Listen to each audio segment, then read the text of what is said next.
The Union Budget on February 1st announced that the government will create a National Financial Information Registry. Now, this can be as revolutionary as the creation of Aadhaar itself. What's the NFIR? Think of the NFIR as a 10x version of, say, a CIBIL. A CIBIL, or any credit information company, has all the credit information of an individual borrower or a company, based on which banks can give more loans to that borrower, to that company. But CIBIL doesn't have information on, say, bonds, intercorporate deposits, cash balances of the company, and such other financial information. So the Reserve Bank in 2018 had mooted the idea of a public credit registry, which will be a state-owned entity with all the credit information of a borrower, not just loans. So these would include loans, repayment history, bonds, market borrowings, that is, ECBs, bank balances, etc. This registry is still in the draft stage despite some rounds of committees. Now, meanwhile, the government has proposed this NFIR, National Financial Information Registry, which can contain both credit and non-credit information. See, it's financial registry. That is all financial information of any company or borrower. So RBI, banks and NBFCs and insurance companies can give data on credit, on loans. The MCA can give credit on corporate balance sheets, that kind of data. The SEBI can provide promoter and shareholding data. The GST network, GSTN, can give GST data of the company. Tax departments like CBIC and CBDT can give tax history, direct and indirect. The CERSAI, the Central Registry of Securitization and Asset Reconstruction and Security Interest, there's a body like that, that can give data on securitized assets.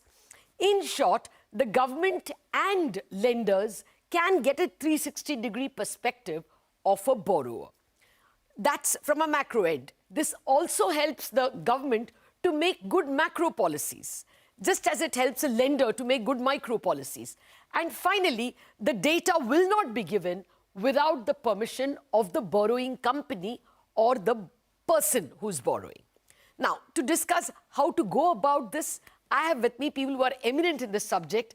Sudarshan Sen, former Reserve Bank Executive Director, who knew a thing or two about the Public Credit Registry, Mr. Sharad Sharma of Ispirit, and Sriram Kalyanaraman, formerly with the NHB.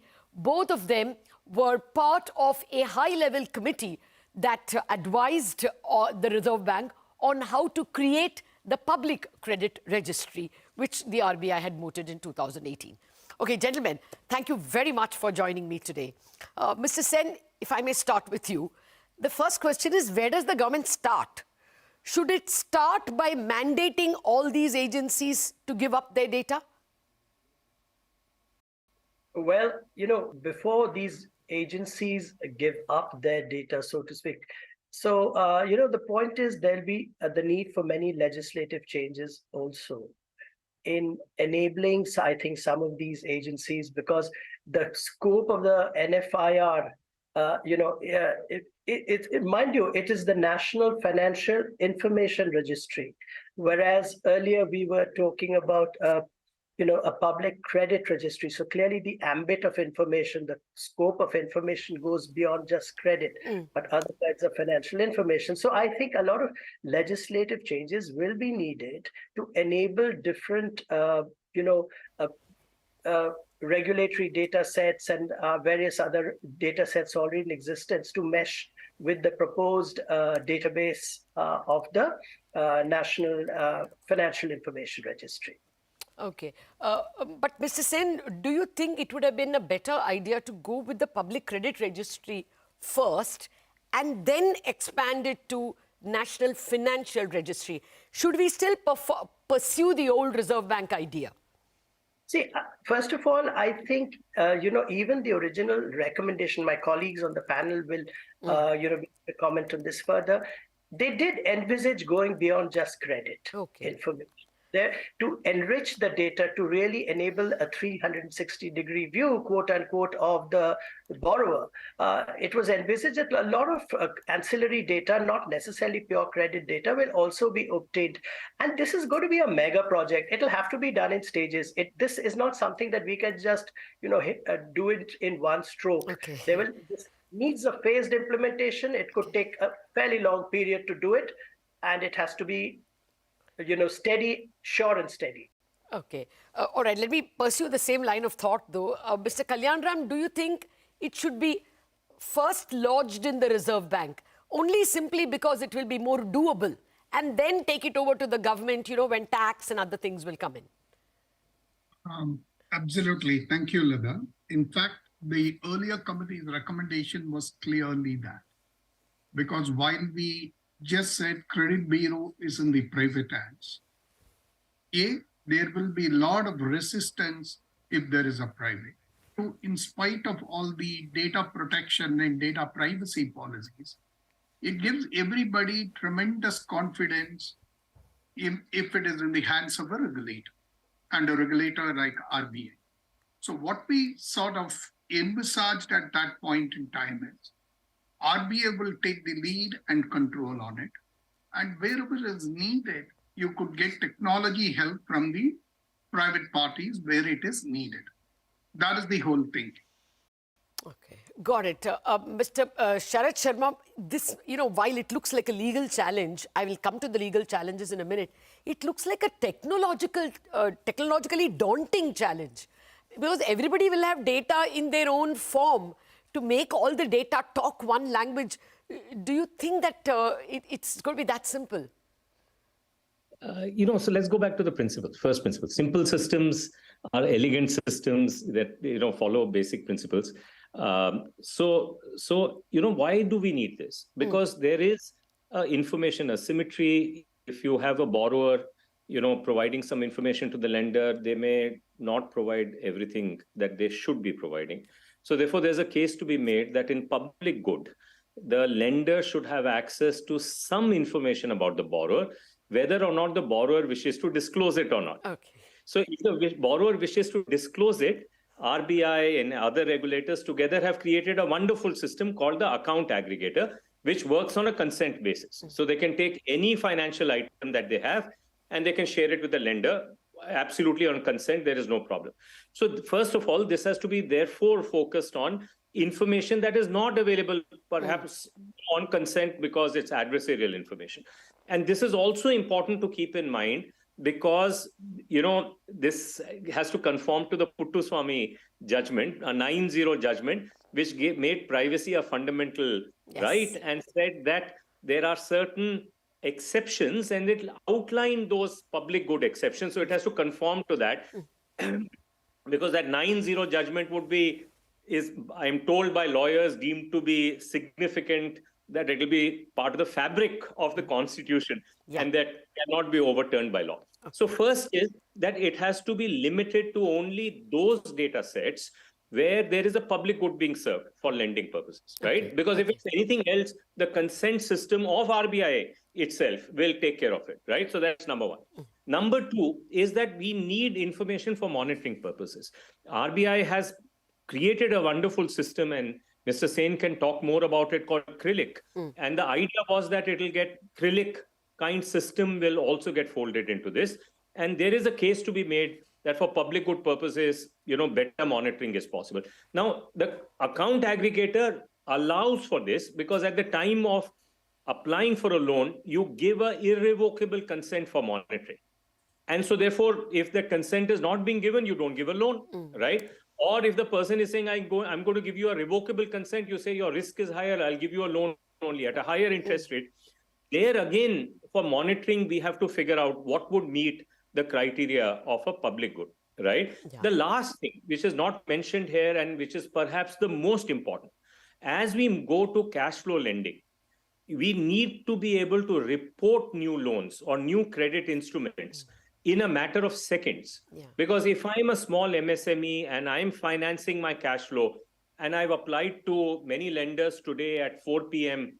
and by 4:30, one of them may have given me a loan. Yeah. And by the time the other lender wakes up at 5:30 or 6, it should be there in the credit registry to say that a loan has already been taken, right? So that double financing does not happen. Yeah. So real-time reporting is very important. So these are the basic needs that have to be met and the constraints that we have to meet them in. And I think we need a system like this, but it has to be a supplemental system to the account aggregator system rather than any kind of a replacement and so on and so forth.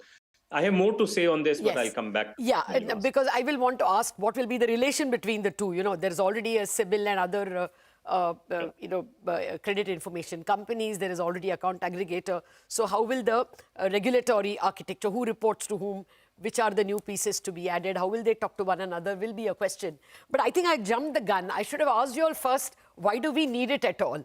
Dr. Sen, would you want to explain? Like Mr. Sharma said, a CRILIC is already available, a database of large loans above 5 crore. So effective monitoring database is available for the Reserve Bank. Why the need for this one? No, see, there are two databases now, which we keep talking about. One is the supervisory database, which is CRILC, which is for loans above the 5 crore threshold. Now, that has been designed with certain specific supervisory objectives in mind. It gives us a bird's eye view of, say, a systemically important borrowers borrowing from the regulated entities, right? But it does not give us information, what are the debentures that he has issued, right? Okay. What's the kind of intercorporate loans that he has taken? What's the nature of his leverage? How leveraged is he? So in order to take a credit decision, we need much more information about a borrower than just his liabilities to the regulated entities. Similarly, for the credit bureaus, again, the credit bureaus deal only with the existing liabilities to the reporting entities and the repayment history thereof, and therefore give us only a very limited picture into the borrower. Yeah. So for these reasons, the PCR, or now as we say, the NFIR, is an absolute must to give us all the additional data. Even today, when a banker is trying to make a loan and he looks at, say, whatever credit information he gets from CIBIL, for example, or any other credit bureau, he needs to make so many other queries on different databases independently. Yes. Now, the PCR, this registry is going to evade that. It's all going to be in one place. Fair point. Now that you say, it occurs to me, we don't even know what are the legal suits against that company. We have information utilities which have that. We have information utilities like the CRESI, which tells you exactly what all securitized assets that person has. And SEBI also has some idea of the shareholding pattern and whether the same borrower is coming as a different company to borrow more, and we don't know that much about it. So I agree that the NFIR seems to be exactly what the doctor ordered. But at the moment, the doctor is ordering a break. I'm going to come back with lots more questions about the NFIR to our guests back in a minute.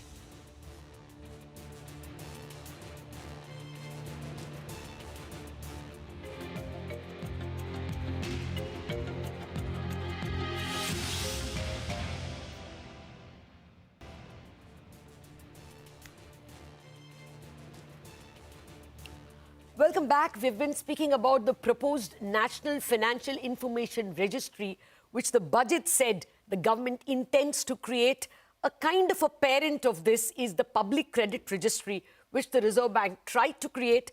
I have with me three people who are intimately connected with the formation of the Public Credit Registry. Mr. Sudarshan Sen, former Executive Director with the Reserve Bank, Mr. Sharad Sharma, and Mr. Sriram Kalyanaraman, who were members of the high-level task force which advised the Reserve Bank as to how this Public Credit Registry should be created. So we want good advice on how to do it this time when it's going to be a much larger body, not just credit information registry, but all financial information registry. Now, Mr. Sharma, before we went into the break, you said that, some work has already been done. The account aggregator system is available. So how should we think of the relationship? Should we just allow the existing, credit information companies like CIBIL and account aggregators to remain and create a separate supervisory body? How will you design it? Yeah, so there are three type of systems we need, and they have been conceived even earlier to address the issue that Mr. Sen is talking about. As he's pointing out, you need a cross-regulator view of the borrower or of the company that we are talking about. So that's very essential. Now, so the three systems that we need is, one is an account aggregator. That luckily is across all regulators, right? It's an FSDC regulation managed by RBI, but all regulators have pitched in and they want to make it happen. The second is a system where consented flows of data will not suffice, and therefore you need in public goods, for public good reasons, you need to be able to access that person's data, whether that person wants to give it to you or not, right? Either for monitoring or lending purpose. That was earlier the scope of the PCR, and as Mr. Sen points out, the PCR can be expanded to cover other regulators. So that absolutely makes sense. The third is an aggregate data set that gets generated inside the ecosystem that becomes very vital to find out how to do future predictions, either on insurance side or on lending side for underwriting models. So these are training data sets that are there. So these training data sets have to be also shared to have good data models. We in India don't have a good system for doing that because that relies on anonymization. That's an art. It doesn't scale well. It hasn't done that anywhere in the world. And later this year, India is coming up with that system as well. It's not in the budget, but it's part of the data economy of India. It's called the DEPA training cycle. Data empowerment and protection architecture training cycle. These three systems will act in concert. And if we design these systems well, these are the only three systems that we need. Now, the important part of this is that one of the journeys that we've already started that has worked out very well for us is this principle that we will do federated data. We will not create large data stores, centralized data stores, because if you create large centralized data stores, they're vulnerable to hacking. That's the concern with Aadhaar. And more recently, Aadhaar has been completely safe and secure because of the wonderful design, the teamwork that is there. But if you look at Australia, the number of hacks they are having is unbelievable. Right? So their CDR system is now limping because of the hacks that are there. So we should not go down and forget the lesson that we've already learned, that we should have federated data stores, whether the data store is a consented data, non-consented data, or training data. But they should all be federated, because the moment we start creating national central data stores, we will suffer the same problem that Australia suffered. Over-centralization is bad, also in data. I get that point. Mr. Kalyanaraman, the problem of dispute resolution will always be there, because my data could be wrongly reported by the bank to the credit information company, and in this case, the registry.